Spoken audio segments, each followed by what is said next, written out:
Aside from scalability, there are other kinds of blockchain risks. So scalability is the known problem with different kinds of proposed solutions, and probably over time, different kinds of solutions being implemented.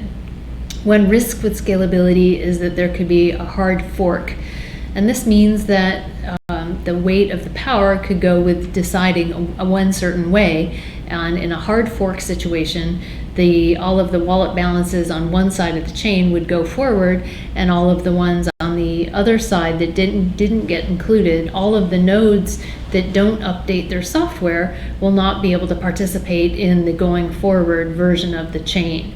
So it's just like upgrading to Windows 8, but if it's a hard fork situation, then a Windows 6, an earlier version of the software, would not be compatible with the new version. And so it's important to keep an eye on what can happen if there's a hard fork or a soft fork, which basically just means a hard fork would mean that your machine needs to update to the new software, or your coin will no longer be compatible. In a soft fork, that generally means backward compatibility as well. So after scalability, one of the next big risks is cybersecurity with blockchains. So there's a possibility of hacking these 51% attacks, but is the software hackable? So there are ongoingly high-profile attacks on the software and thefts of coin. So Mt. Gox was an exchange that got hacked, and there have been periodically there are hacks where coin is stolen. So what this means is that the basic protocol of the software has never been attacked successfully. So what happens is the software that exchanges run is not secure.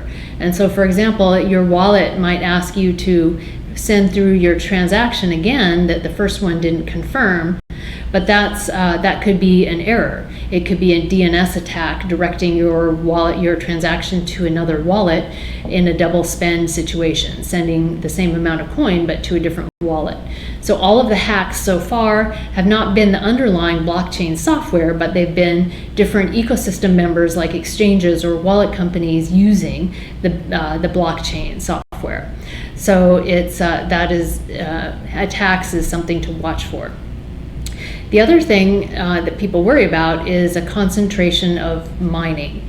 So on one hand, Bitcoin is radically decentralized. It's a peer-to-peer global software system that can replace banks. But strangely, ironically, the Bitcoin mining operation is actually highly centralized. So there are only a few companies, 6 to 10 companies, that have the lion's share of the mining effort. And these are mostly in China and a little bit in Russia and the Nordic countries. And so the people worry about the potential risk of the mining concentration being in China. Now, over time, as Bitcoin or blockchain software becomes more adopted globally, the mining concentration could not be in just one country. It would need to be dispersed all over the world, similar to the Visa payment system, for example. So right now, it could just be temporary that it's concentrated in China, but if the mining operation expanded a lot more, it would need to be more globally dispersed. Another worry is a 51% attack. So with the software, what could happen is that if any party or parties colluding together can control 51% of the network mining power, they could theoretically take over the network. So people talk about a 51% attack. However, blockchain theorists think that this is not a particularly difficult problem or a real risk. So number one, the parties participating in blockchain currently don't have incentive to collude. They don't want to bring down the whole system.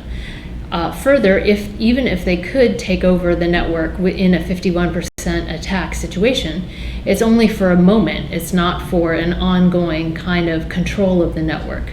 Further, even if taking over the network, it would not be possible to steal balances from wallets or push through different modes of how the software is going to confirm the wallet balance transfers, or really do anything on the network other than be controlling the processing power of the network for a moment.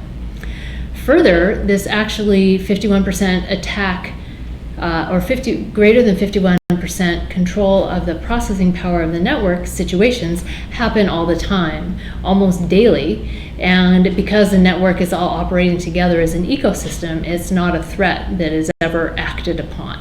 And so 51% attacks are a risk, but probably not a real risk. They're more of a deterrent than an actual risk that would be acted upon. So those are the different kinds of technical risks. But then there are other kinds of risks. One is perception risk. This is becoming less of a big deal now, in that formerly, meaning a few months ago or a year ago, people thought, oh, Bitcoin, blockchain, that's for Silk Road or just for illegal activities. But just like the regular internet, certainly there are illegal activities and legal activities, and now the amount of activity, the volume of transactions coming from bona fide sources, not for illegal purposes, far outweighs the illegal purposes. So perception risk is perhaps not really a risk. Then the third big category of risk is regulation risk. So this is a possibility that different state governments outlaw Bitcoin or regulate it. Bitcoin or blockchain technologies require licensing. For example, in New York City, there was the BitLicense, which effectively squelched the Bitcoin startup development industry for at least a year. And exchanges, for example, China's exchanges implemented a new kind of rule earlier this year, and volume effectively dropped to zero after that. So regulatory risk continues to be a big problem, and something to certainly watch for with Bitcoin and blockchain.